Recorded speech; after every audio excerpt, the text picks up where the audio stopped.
आजिर साहित्य कालांशकु समस्तंकु स्वागत। आज आमे साहित्य बहिर देशभक्त लक्ष्मण नायक प्रसंग विषय पढ़िबा। एहार लेखक हेउछंती डॉक्टर गोविंद चंद्र चांद। आकाशरे सूर्यचंद्र जदि सत्य तेबे मो माँ निश्चय स्वाधीन हेब। एहा कौनसी गप बा नाटकर कथा नुहे। आम माटीर जणे वीर पुरुष फाँसी खुंटरे झुलिबा पूर्वरु एक कथा कहिथिले। तांको मुहर एही कथा प्राय 4 वर्ष परे सत्यरे परिणत होइथिला। सेही वीरपुरुष जनक थिले लक्ष्मण नायक। देश पाई प्राणबली देई से अमर होइछंती। लक्ष्मण नायक जन्मग्रहण करिथिले 1899 मसीहारे अविभक्त कोरापुट जिल्लार तेंतुली गुम्मा अंचल रे थिबा गाँ गुड़िकरू खजना असुल करिबा कामरे जयपुर राजा तांको बापा पदलाम भूमिया को मुस्तादार भावरे नियुक्त करिथिले।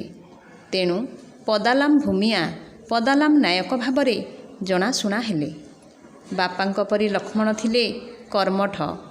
निज काम निजे करिबाकू से खूब भल पाउथिले। मनरे तांकर पर आपणा बा उच्च नीच भावना स्थान पाउ नथिला। समस्तंक सहित मिलिमिशि से चली पारुथिले। लक्ष्मणंक बयस बढ़िला। से युवक हेले। नुआ नुआ कथा मुंडरे जुटिला।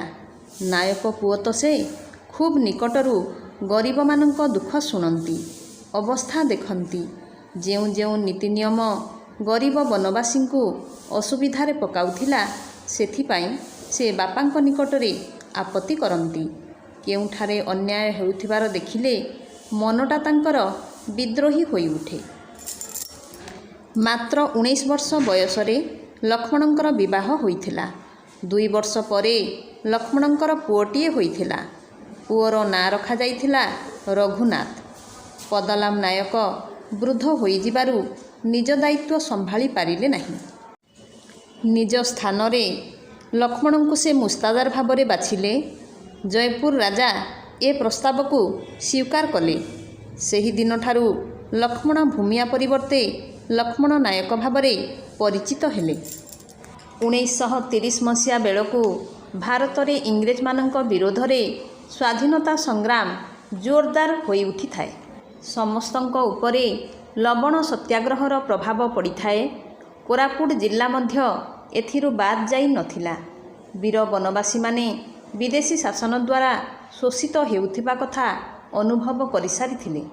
कोरापुटर जनाशुना संग्रामी राधाकृष्ण विश्वासराय स्वाधीनता संग्राम को से अंचल रे दृढ़ करथिले। इंग्रेज कर्मचारी नाली आखि को लोक माने भय करू नथिले। एमानंक मध्यरे लक्ष्मण नायक थिले आगुआ। से मुस्तादार होइथिबारु स्वाधीनता संग्रामर सभा समिति रे जोग देउथिले।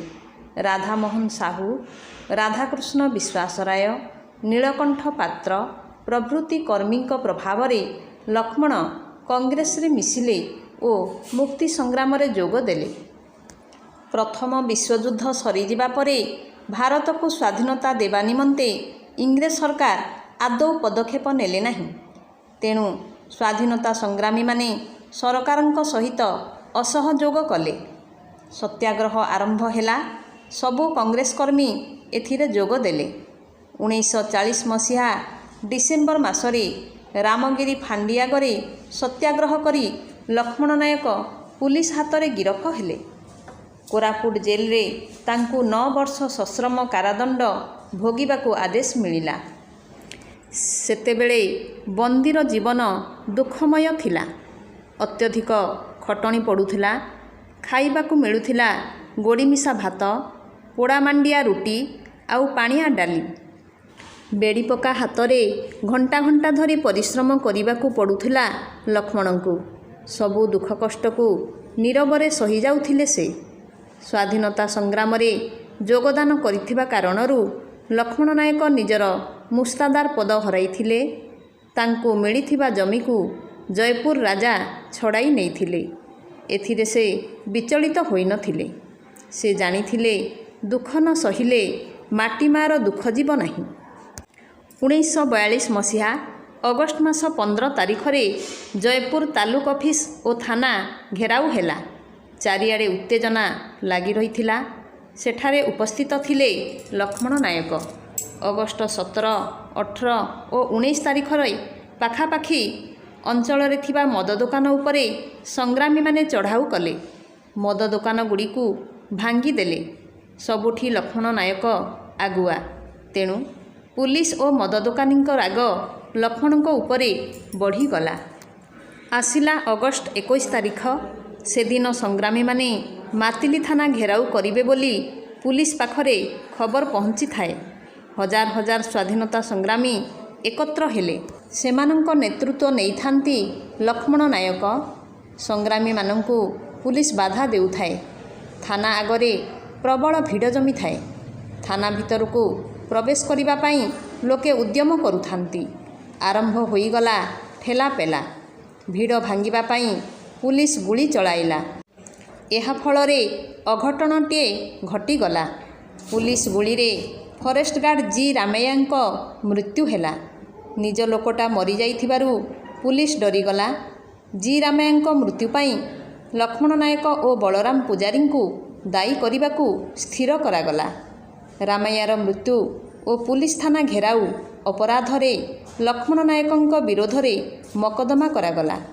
ପୁଲିସ ତେନ୍ତୁଳିଗୁମା ଗାଁକୁ ଘେରାଉ କରି ଲକ୍ଷ୍ମଣ ନାୟକଙ୍କୁ ଗିରଫ କଲେ। ଦେଶର ସ୍ୱାଧୀନତା ପାଇଁ ଲକ୍ଷ୍ମଣ ନାୟକ ଓ ତାଙ୍କ ସାଥୀଙ୍କୁ ମିଥ୍ୟା ମକଦ୍ଦମାରେ ପଡ଼ିବାକୁ ହେଲା।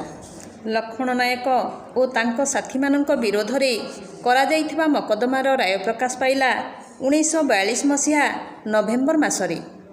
ବିଚାରରେ ଲକ୍ଷ୍ମଣ ନାୟକ ଫାଶୀଦଣ୍ଡରେ ଦଣ୍ଡିତ ହୋଇଥିଲେ। 1943 ମସିହା ମାର୍ଚ୍ଚ ମାସ 29 ତାରିଖ ସକାଳ 5ଟା ବାଜିବାକୁ ଅଳ୍ପ କେତୋଟି ମୁହୂର୍ତ୍ତ ବାକି ଥାଏ।